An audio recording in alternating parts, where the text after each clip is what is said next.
Bruxelles, 1990. Un meurtre mystérieux a lieu. Il existe un scénario possible. Une équipe d'agents secrets s'est rapprochée de sa cible, l'un des experts en armement de Saddam Hussein, Gerald Bull.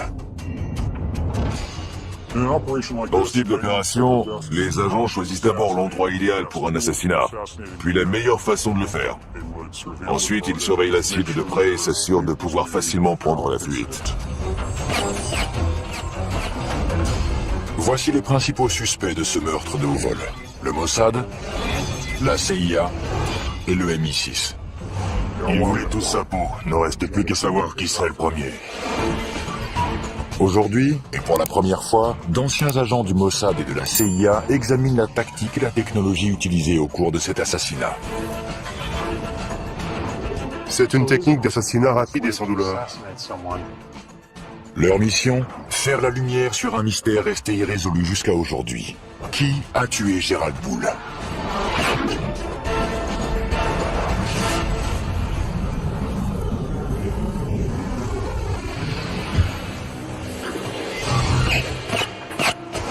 Un scientifique véreux, expert en armement, est abattu froidement. Les assassins disparaissent sans laisser de traces. Qui est derrière ce meurtre et quel est le mobile? Encore aujourd'hui, nous avons davantage de questions que de réponses quant au meurtre de Gerald Bull. 20 ans après les faits, une équipe d'ex-agents secrets israéliens et américains sort de l'ombre pour analyser ce crime et nous révéler un univers inconnu. Il y a une excellente scène du film La mémoire dans la peau, où le supérieur de Jason Bourne lui dit qu'il n'est pas simplement payé pour assassiner des gens, mais pour les assassiner et faire croire que quelqu'un d'autre est responsable. Ça fait partie du métier. C'est un univers de surveillance, de trahison et d'habileté technologique. Les missions sont organisées pendant plusieurs années et leur succès repose sur l'entraînement et l'instinct d'un agent sans visage et sans identité, l'agent secret. J'ai passé 13 ans au sein du Mossad. Pendant les 7 premières années, j'étais un combattant, c'est-à-dire un agent clandestin. Les actions d'un bon espion peuvent réellement changer le cours de l'histoire. L'espionnage est la deuxième profession la plus ancienne du monde et l'une des plus dangereuses. J'ai été un agent traitant de la CIA pendant de nombreuses années, travaillant en clandestin. Il n'existe pas d'immunité diplomatique pour ce genre de mission. C'est un peu comme un soldat qui se fait arrêter alors qu'il ne porte pas d'uniforme. La punition est bien plus sévère. Il existe une trace de ces dangers. 102 étoiles gravées sur le mur commémoratif du siège de la CIA à Langley. Chacune d'entre elles représente un agent qui a sacrifié sa vie. Le véritable risque d'un agent clandestin est d'être découvert. À terre! Plus vite! Ça peut devenir moche. Le risque est important et impossible à éviter. Les espions risquent leur vie chaque fois qu'ils entrent en territoire ennemi. Mais il existe une mission en particulier qui est bien plus dangereuse que les autres. Il s'agit de l'opération clandestine et mortelle appelée liquidation. Les opérations clandestines de liquidation sont très rares. Au cours d'une de ces opérations, dont la cible était un leader terroriste, j'ai été chargé de poser un engin explosif sur le ferry dans lequel il voyageait. Je ne sais pas comment l'opération s'est terminée, on m'a juste dit qu'elle avait réussi, et c'est tout ce que j'avais besoin de savoir. Ce sont des gens qui ont du sang sur les mains et qui ont tué d'innocentes victimes. La seule façon de les empêcher de mener à bien leur prochain attentat, c'est de les éliminer. Les services d'espionnage s'intéressent aux terroristes depuis des décennies. Mais ce ne sont pas les seuls à figurer sur leur liste des cibles à liquider. Les autres personnages qui les intéressent sont les trafiquants et les fabricants d'armes, qui ne sont pas rattachés à une organisation. À la fin des années 80, un homme attire l'attention de tout le monde. Le scientifique canadien spécialiste en armement, Gerald Bull. Gerald Bull avait été approché par plusieurs services de renseignement, parmi eux ceux du Canada et des États-Unis. Il voulait travailler avec les deux. Avant 1980, le scientifique a travaillé pour les deux gouvernements. Il rêve de créer un super canon capable de lancer un satellite en orbite. Son travail était dédié à l'amélioration des canons pour pouvoir tirer à très grande distance. Mais d'anciens agents affirment que ce génie de la science possédait un côté plus sombre.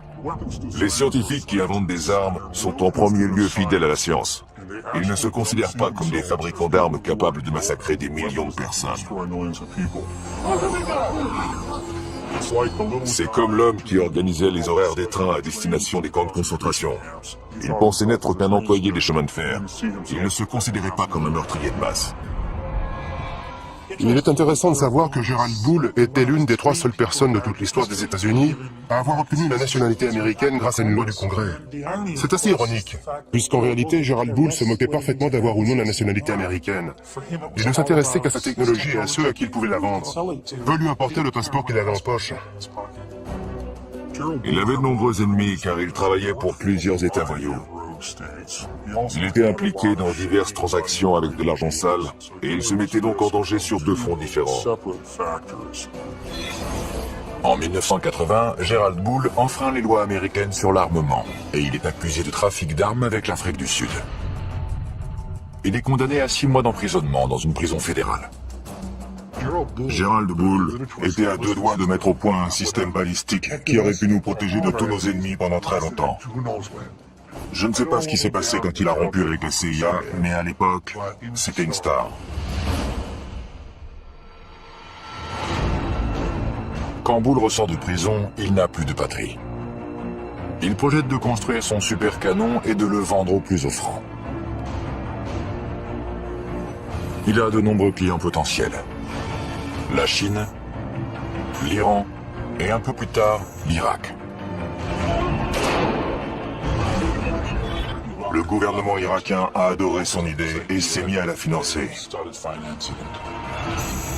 L'Irak fait venir Gerald Bull à Bagdad, où il commence à travailler sur une arme secrète surpuissante dont le nom de code est Projet Babylone. Le projet Babylone était un canon gigantesque et très puissant, capable de lancer un obus de la taille d'une voiture à une distance d'environ 1000 km. Si le rêve de Gerald Bull devient réalité, Saddam Hussein gagnera une arme capable de semer le chaos au Moyen-Orient. Bien évidemment, un tel projet ne passe pas inaperçu des services secrets du monde entier.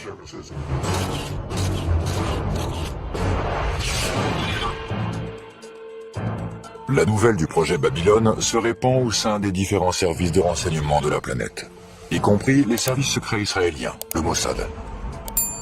L'Irak avait déjà menacé plusieurs fois d'entrer en guerre contre Israël. Le Mossad dédiait par conséquent énormément de temps et d'argent au recrutement d'officiers supérieurs de l'armée, de scientifiques et de membres du parti Baas. Il envoyait également des agents sur place pour obtenir des informations pratiques. Si le Mossad prend quelqu'un pour cible, ce n'est qu'une question de temps avant que cette personne soit amenée devant la justice.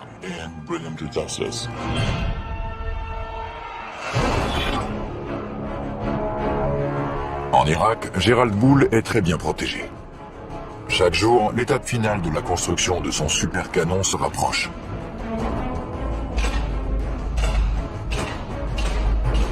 Le Moyen-Orient est une véritable poudrière, et Gerald Bull est sur le point d'y mettre le feu.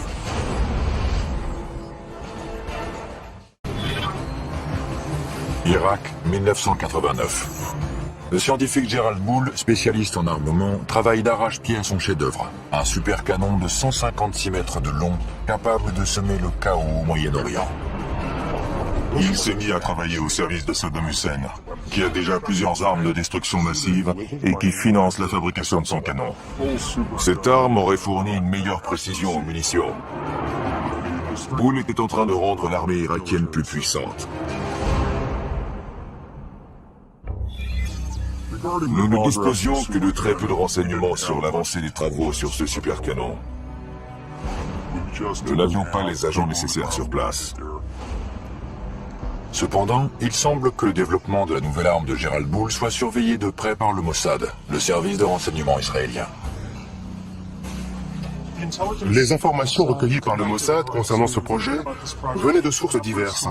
Certains renseignements étaient d'origine humaine et venaient de personnes haut placées dans le régime irakien qui avaient été recrutées et fournissaient des informations à des agents traitants du Mossad.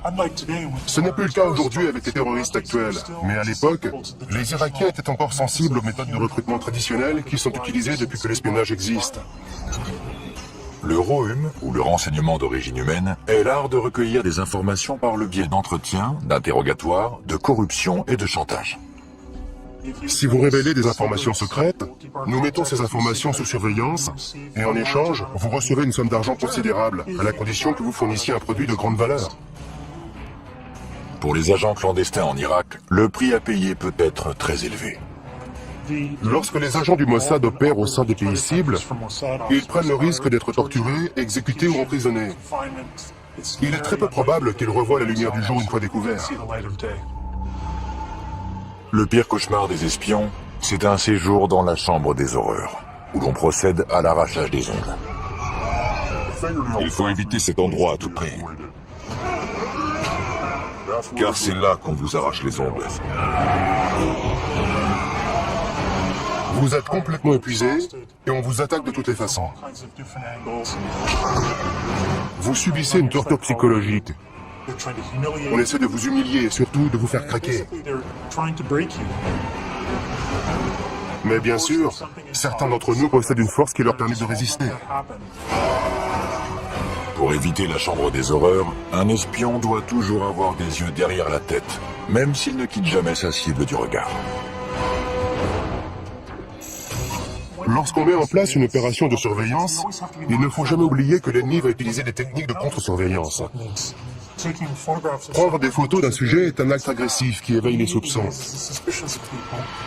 Une grande partie de notre information est dédiée à la photographie clandestine. Et c'est l'un des éléments essentiels du métier que tout espion se doit de maîtriser.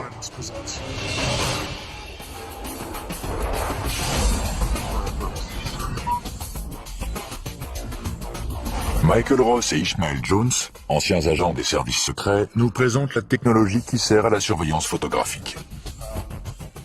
Ceci est un étui à lunettes. C'est un appareil photographique très ingénieux. Il y a un trou, et lorsqu'on l'ouvre, on découvre un appareil photo à l'intérieur qu'on peut relever. On peut le poser sur une table, prendre quelques photos, sortir ses lunettes, et les nettoyer, puis les ranger, refermer l'étui. Mais en réalité, c'est un équipement d'espion. Si quelqu'un ouvre cet étui, il comprend tout de suite que son propriétaire est dans l'espionnage. Mais moi, ce que j'utiliserais, c'est quelque chose de plus grand et de plus simple, un objet commun. C'est un appareil photo comme les touristes en utilisent partout dans le monde. Je le mets dans un sac. Il y a un filet à mailles, cela me permet de me rapprocher de la cible et de prendre des photos. J'utilise également une télécommande pour ne pas avoir besoin de toucher l'appareil. Je n'ai qu'à viser et appuyer. La surveillance d'un site à haute sécurité, comme celui de la fabrication d'armes du projet Babylone, est très risquée. La capture des agents aboutit à leur torture, ou pire encore.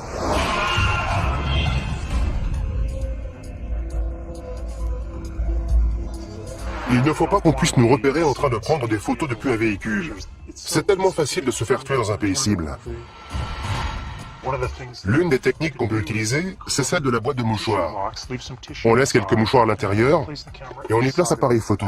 Puis on l'installe sur le tableau de bord comme ça. Je choisis la position idéale pour pouvoir prendre des photos des cibles que je veux immortaliser. Et voilà, je suis juste assis dans ma camionnette, les mains sur le volant. Je n'utilise même pas l'appareil. Jabal Amrin en Irak, 1989. Gerald Bull teste une version réduite de son supercanon, le Mini Babylone. Il travaille également à l'amélioration du système balistique des missiles Scud de Saddam Hussein. Ces avancées pourraient avoir de terribles conséquences. Sa mission consistait à fabriquer des obus et des bombes qui transporteraient des armes chimiques et biologiques. Leurs effets auraient été catastrophiques. Pendant ce temps-là, le canon Babylone de 156 mètres de long en est encore au stade du balbutiement. Le nom de code du projet est PC2, pour complexe chimique numéro 2. Des tuyaux en acier parviennent d'Europe en Irak pour un soi-disant projet pétrochimique. Mais ils serviront à construire le canon du véritable Babylone. Au cas où Israël considérait ce super canon comme une menace potentielle, l'une des solutions consisterait à bombarder le site. Mais la géopolitique de la région rend cette option extrêmement risquée. Envoyer l'armée de l'air israélienne dans l'espace aérien des pays voisins qui faciliterait un bombardement est très difficile et très compliqué. Ce n'est pas une action qu'Israël peut mener sur un coup de tête. Habile, impitoyable et mortel. La réputation d'assassin de personnages importants du Mossad est légendaire. C'est une guerre dans l'ombre, et parfois, en temps de guerre, il faut faire preuve de violence pour pouvoir détruire l'ennemi. Le Mossad encourage cette réputation, car il pense qu'elle effraie ses ennemis et qu'ils hésiteront donc à attaquer. Gérald Boule et son canon surpuissant, financé par Saddam Hussein, représentent une menace potentielle aux yeux d'Israël. Le projet attire maintenant l'attention des services secrets du monde entier. Il venait en aide à l'Irak, et il savait pertinemment que ce pays était devenu l'ennemi des États-Unis. Le projet d'armes secrètes de Gérald Boule implique toute la planète. Des éléments essentiels à sa construction ont été fabriqués dans plusieurs pays différents. Gérald Boule effectue plusieurs allers-retours entre Bruxelles et le Moyen-Orient, et il reste quasiment intouchable lorsqu'il est en Irak. La logistique d'un assassinat alors qu'il est sous la protection du régime irakien est beaucoup trop compliquée. Il s'agit d'une opération d'une envergure trop importante pour être menée à bien. L'un des scénarios envisagés est d'attirer le scientifique hors d'Irak, en le faisant venir à Bruxelles à l'aide d'une tactique très utilisée. Flatter l'ego de la cible. Une fausse conférence a été annoncée et il était invité à intervenir et à prononcer le discours liminaire de cet événement fictif. Les services de renseignement ont les moyens d'organiser une conférence, de faire venir des participants, financer l'événement et inviter la cible à y participer en flattant sa vanité. On lui dit « Nous savons que vous êtes le plus grand spécialiste en canon du monde et nous aimerions que vous participiez. » Selon Yuval Aviv, ceux qui essaient de piéger Gérald Boule l'ont alléché davantage en utilisant un pot de miel. Le pot de miel est un terme qui remonte à l'époque de la guerre froide.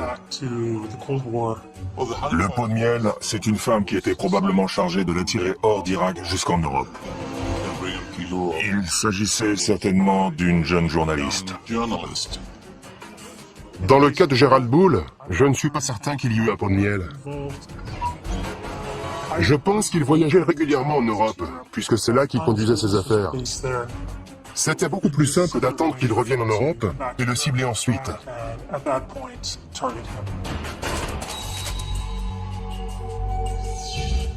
Que ce soit pour assister à une conférence fictive, pour retrouver une femme séduisante ou tout simplement pour gérer ses affaires, Gérald Boule rentre chez lui à Bruxelles.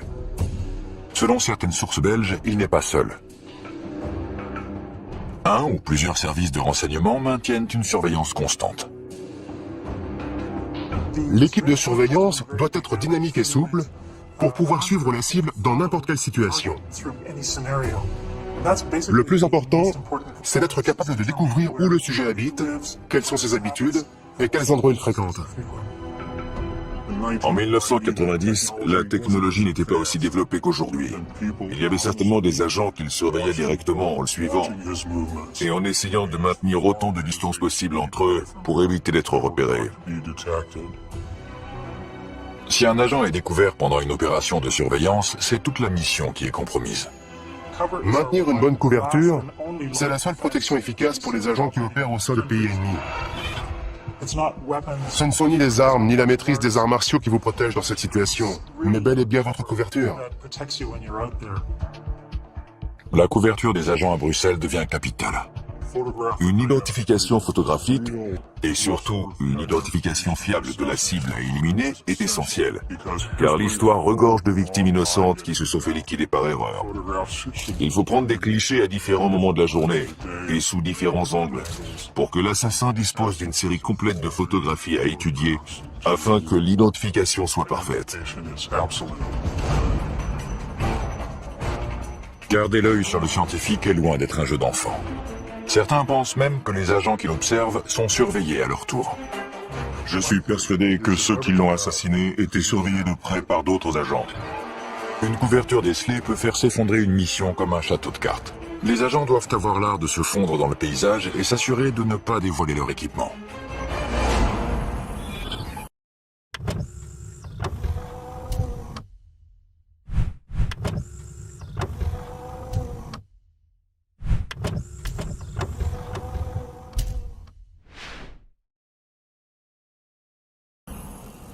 Celui-ci peut se transformer en... Michael Ross, ancien agent du Mossad, et Ishmael Jones, ancien agent de la CIA, nous expliquent les dangers de l'utilisation de matériel d'espionnage. Que se passe-t-il si vous êtes découvert avec cet équipement? Si vous avez en votre possession ce type de matériel pendant un interrogatoire, on vous envoie immédiatement à la chambre des horreurs. C'est la preuve que vous êtes un espion. Si vous utilisez ce type d'objet, c'est que votre quartier général vous a confié une mission d'espionnage et les raisons pour lesquelles vous pourriez avoir besoin d'un tel équipement sont plus qu'évidentes. C'est ça qui me plaît dans cet objet. Il est ce qu'il est. Il n'est pas camouflé. Il ne reste plus qu'à sortir l'antenne, relever les sécurités, et une fois la lumière allumée, si j'appuie sur ce bouton, boum, quelque chose va exploser quelque part. D'un autre côté, il existe ces appareils de communication qui sont très intéressants et de très bonne qualité. Si on ouvre cet étui à cigarette, on découvre l'appareil qui permet de communiquer. C'est formidable. Plusieurs de ces objets servent à communiquer. Ceci est en réalité l'ancêtre du téléphone portable. Ce côté devient un micro, une fois retourné et mis en contact avec l'intérieur. On sort l'antenne et on peut communiquer. Mais le problème, comme souvent, c'est que même refermé, on peut voir que ce n'est pas un simple stylo, mais qu'il s'agit d'un appareil de communication. J'imagine déjà les interrogateurs en train de démonter Ouais. et de disposer toutes les pièces sur une table. La première chose qu'ils font une fois qu'ils vous ont attaché à une chaise, c'est de fouiller tous vos vêtements et vos affaires et de démonter tout ce qu'ils trouvent. On peut inventer des cachettes très ingénieuses, mais ils les découvrent toujours très rapidement. Règle numéro 1 de l'espionnage, ne pas être pris. Règle numéro 2, le moindre petit détail peut signer votre arrêt de mort. La préparation des agents du Mossad est un rituel consistant à passer soigneusement en revue chaque objet, chaque vêtement et chaque accessoire qu'ils vont emmener. On peut monter une opération gigantesque, mais si un de nos vêtements porte une étiquette fabriquée en Israël, tout s'effondre comme un château de cartes.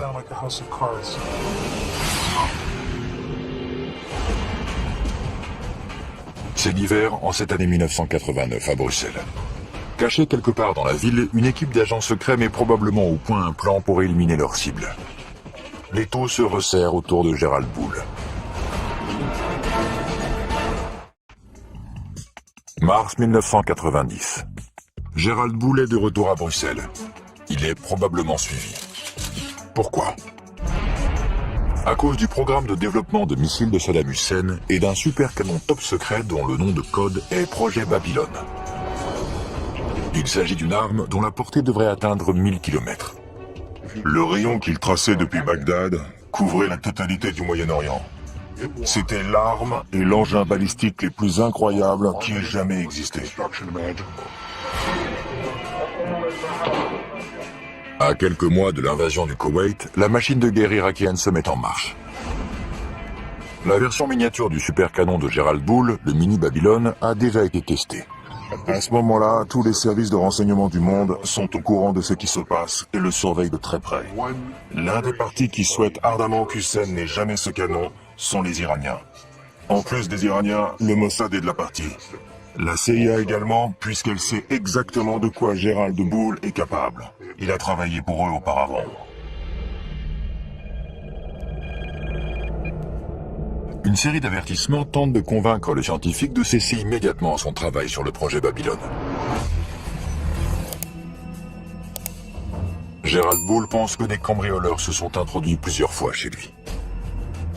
Ces cambriolages envoient un message très clair. Laissez tomber le projet Babylone, sinon... Un autre scénario possible est une tentative audacieuse de la part des agents secrets pour garder un œil sur les communications de Gérald Bull, en utilisant le ROM, ou renseignement d'origine électromagnétique. Il s'agit de l'interception de tout type de communication utilisant les ondes. Les conversations téléphoniques, les fax ou les téléx. En résumé, tout ce qui peut être envoyé électroniquement est la cible du ROM. La CIA utilise depuis très longtemps ce type d'opération technique, qui consiste à installer des micros, des dispositifs d'écoute et de surveillance d'appels téléphoniques.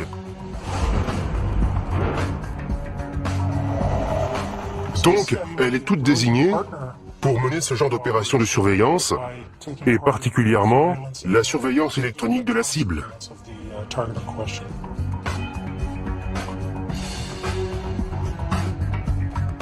L'écoute électronique est une compétence qui s'acquiert après des années de formation. L'ancien agent de la CIA Ishmael Jones nous dévoile l'univers des micros et des transmetteurs cachés. Ces appareils de surveillance électronique permettent d'en apprendre davantage sur les cibles. On a placé des dispositifs datant de la guerre froide dans certains objets de cette pièce. Dans ce téléphone, par exemple. Voici l'appareil d'écoute.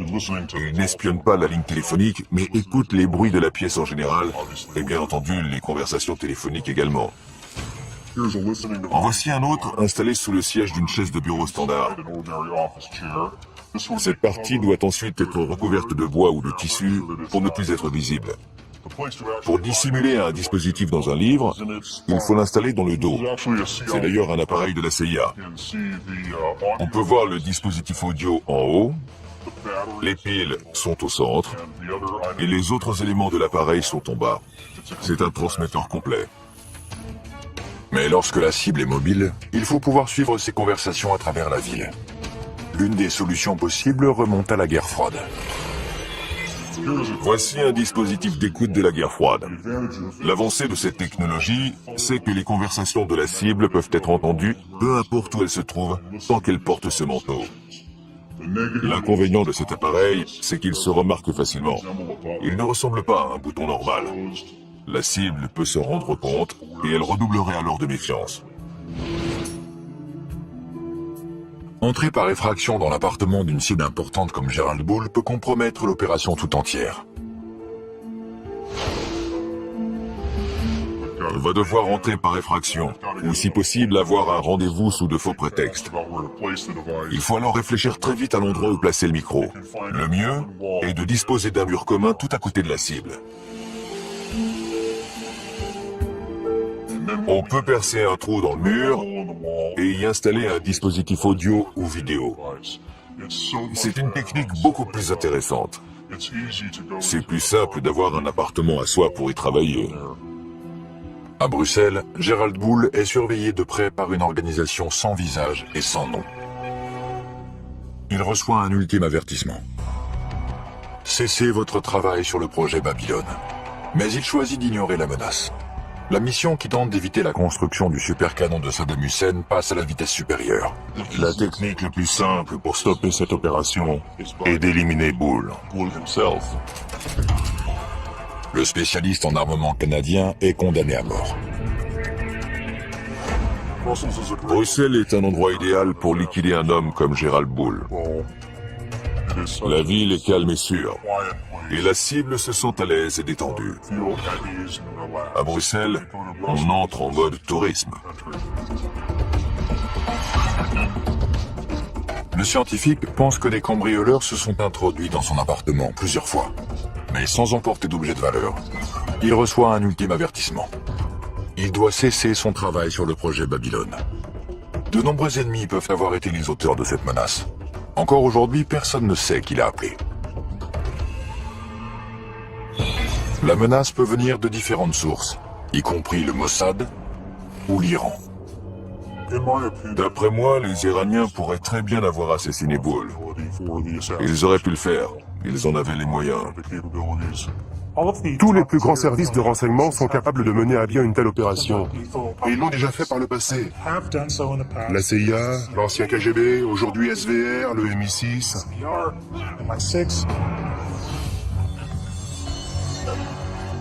Qui était capable d'assassiner Gerald Bull? Tout d'abord le Mossad, puis le MI6. Les services secrets britanniques, le MI6, auraient utilisé des membres des forces spéciales, le SAS, pour retrouver des agents d'Al-Qaïda. Leur devise est « Qui ose gagne ». Ils sont très efficaces et professionnels. Ils utilisent certaines des techniques et certains équipements que les Israéliens et le KGB emploient. Ils font sans aucun doute partie des meilleurs. Le Mossad possède sa propre branche de liquidation, le Kidon. Le mot qui donne peut signifier, selon le contexte, javelot ou baïonnette. C'est une sous-division du Mossad chargée de la surveillance de cibles terroristes et d'opérations clandestines d'assassinat. Si cela s'avère nécessaire. Si le Kidon n'est pas près vous, ils vont vous avoir. Il n'y a aucun endroit sur Terre où leur échapper. Vos jours sont comptés.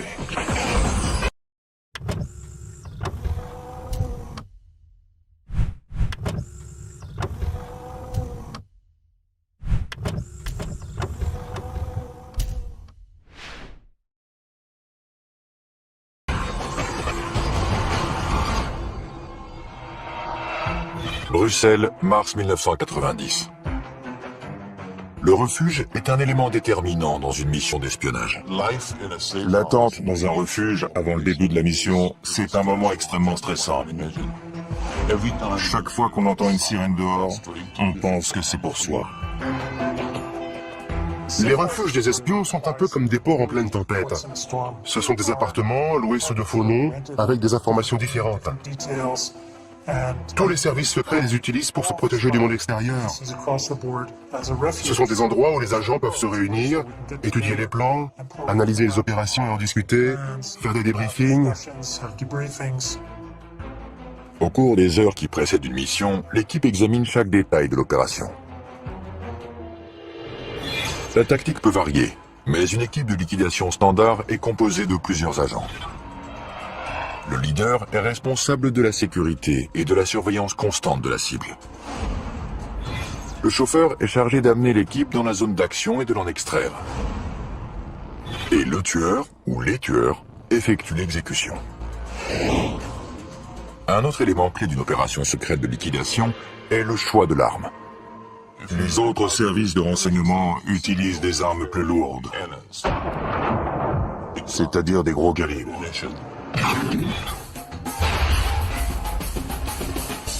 Mais le Mossad a décidé que la précision est prioritaire.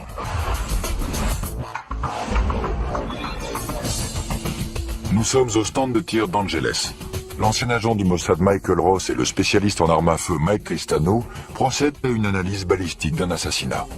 La première marque est celle du tir du 9 mm. Elle a traversé le gel de part en part. Ce type d'arme laisse de sacrés dégâts, sans parler de risquer de tuer un passant innocent qui se tient derrière. Le gel balistique a la même densité que les tissus musculaires humains semi-tendus. Il permet de fixer l'empreinte balistique d'une arme. Le calibre 22 est plus intéressant, car il fait ce qu'un assassin veut, c'est-à-dire pénétrer, pas trop profondément, et exercer toute son énergie dans le corps, le crâne, ou n'importe quel autre endroit atteint. Son énergie n'est pas projetée vers l'extérieur en laissant d'énormes dégâts, quelque chose de très visible. Lorsqu'il s'agit de liquider une cible, il vaut mieux choisir la discrétion.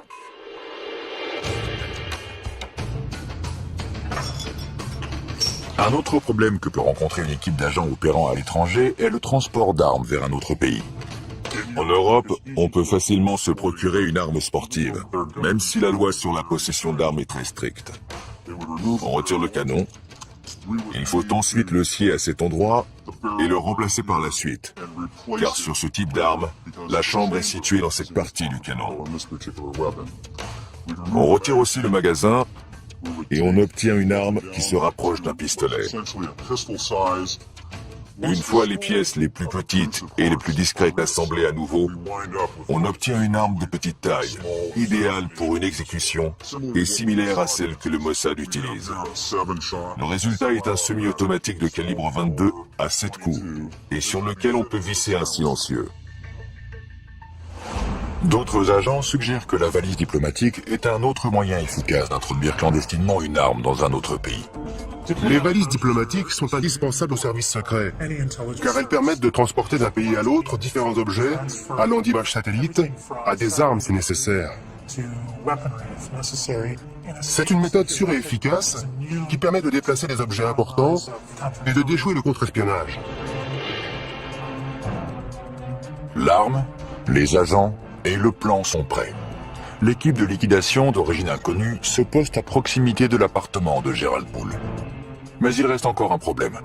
Les autres services de renseignement qui pourraient surveiller la cible doivent être éloignés, mais sans recourir à la violence.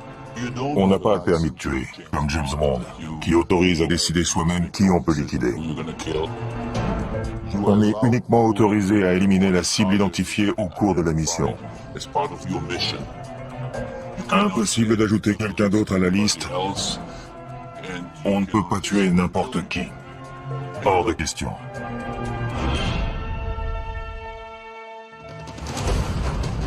Dans le cas de Boole, s'il était suivi par un troisième pays, la meilleure solution était de distraire l'équipe de surveillance pour l'éloigner. Au cours d'une opération clandestine de liquidation, l'équipe peut utiliser un appât pour créer une distraction. L'équipe se met en position pour passer à l'étape finale de sa mission, l'exécution de Gerald Poole.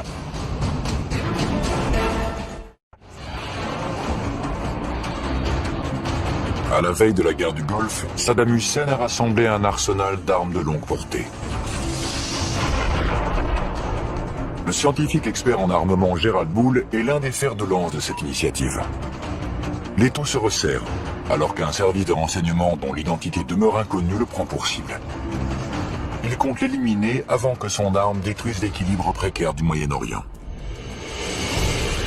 Bruxelles, 22 mars 1990. Une équipe d'agents secrets est en position aux abords de l'appartement de Gerald Poole. Toute la mission et ses mois de préparation dépendent de ce moment précis. S'il s'agissait d'une opération du Mossad, alors les agents devaient être à leur poste pour communiquer les informations et les mouvements de la cible. Si on suit ce scénario, c'est ensuite au tueur désigné, une fois l'identité de la cible confirmée, d'entrer en action. Le tueur doit rester concentré sur la cible et son second se charge de sa sécurité et d'empêcher toute intervention extérieure. Le leader de l'équipe déployée est responsable de leur sécurité lors de l'extraction. En dernier moment, lorsque tout est en place et que tout le monde est prêt, l'équipe entre en action et procède à l'exécution.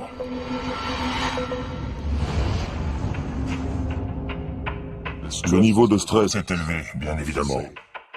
On entend le bruit d'une clé qu'on glisse dans la serrure, puis la porte qui s'ouvre, et on prie pour que ce soit notre cible et non quelqu'un d'autre. Puis la cible se trouve juste devant nous, et c'est là qu'il faut vous en occuper. Et avant que la cible meure, on s'assure qu'elle sait pourquoi on est là. On lui pose la question, vous savez pourquoi je suis là? Et on peut voir sa peur sur son visage, car elle sait pourquoi on est là.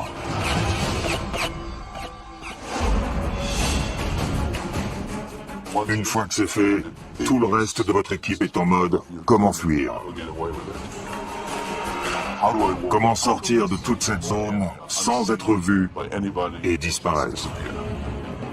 Le leader emboîte le pas du tueur alors qu'il se dirige vers un véhicule pour s'enfuir. Il s'éloigne en prenant deux virages à 90 degrés pour que personne ne puisse voir dans quelle direction il se dirige. Après ces deux virages à angle droit, ils arrivent au point d'extraction où un autre véhicule les attend. L'équipe s'éloigne pour disparaître à tout jamais. Il n'y a aucun témoin. Gerald Poole a été abattu de plusieurs balles. Et personne n'a rien entendu. Le tueur a utilisé un modérateur de son, plus communément appelé silencieux. Il s'agit d'un dispositif essentiel à une liquidation rapprochée. De retour au stand de tir d'Angeles, Michael Ross et l'expert en armes à feu Mike Tristano nous exposent la science du silence. Voici un 9 mm non muni d'un silencieux.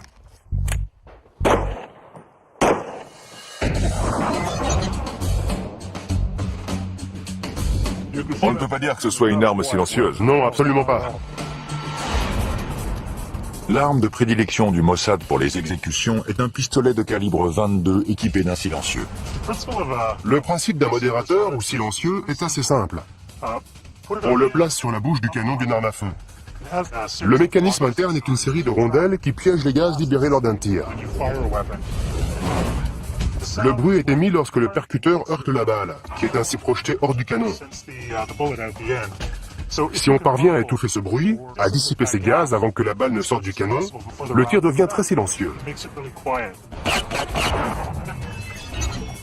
Un silencieux peut réduire le niveau sonore d'un coup de feu de 30 décibels. Un autre avantage du silencieux est qu'il améliore la précision du tir. Le canon est rallongé, le tir est donc un peu plus précis. C'est le même principe qu'avec un fusil. Il est plus précis parce que le canon est plus long. Comme vous le voyez, les impacts sont relativement groupés. Je crois qu'on peut dire qu'il est mort.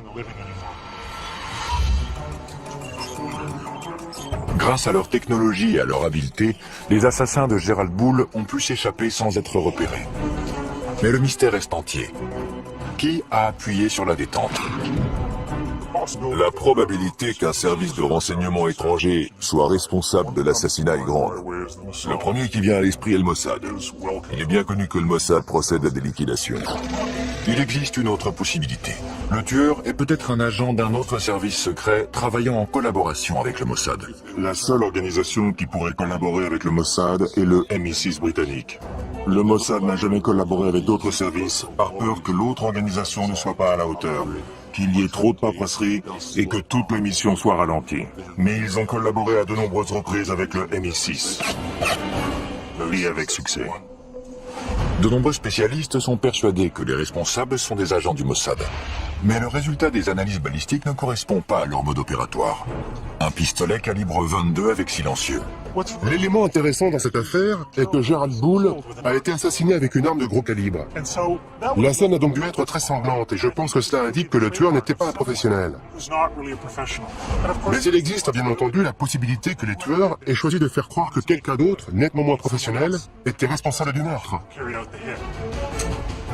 Un troisième scénario pointe du doigt une autre organisation qui aurait été postée devant l'appartement de Gerald Bull avant l'assassinat. Les Iraniens. Les Iraniens figurent en bonne place sur la liste des suspects potentiels, au vu du simple fait que toute arme développée par l'Irak pourrait être utilisée contre eux.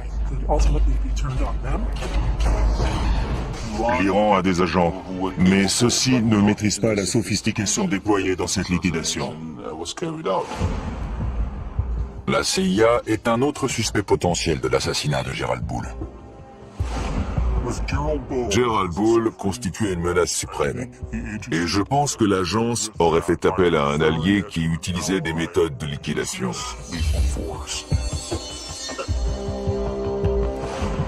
Je ne pense pas que la CIA puisse être impliquée dans un assassinat.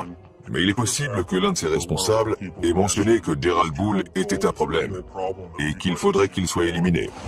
Parfois, ce qui favorise l'action est de se taire alors qu'on sait ce qui se passe. L'univers de l'espionnage est souvent comparé à un palais des glaces. La réalité n'est jamais vraiment ce qu'elle semble être. Le mystère qui entoure la mort de Gerald Bull reste entier. L'identité de l'assassin reste inconnue. Est-ce que certains services de renseignement étaient au courant de l'exécution? Et si oui, combien? Une seule chose reste certaine. Quelqu'un a violemment mis un terme à la vie de ce brillant scientifique. L'enquête sur la mort de Gerald Bull n'a pas été très approfondie.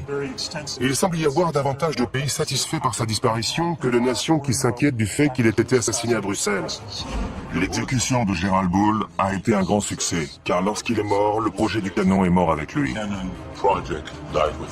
Peu importe qui l'a tué, tous les services secrets sont complices. Car tous voulaient sa mort. Il y en a juste un qui a frappé le premier.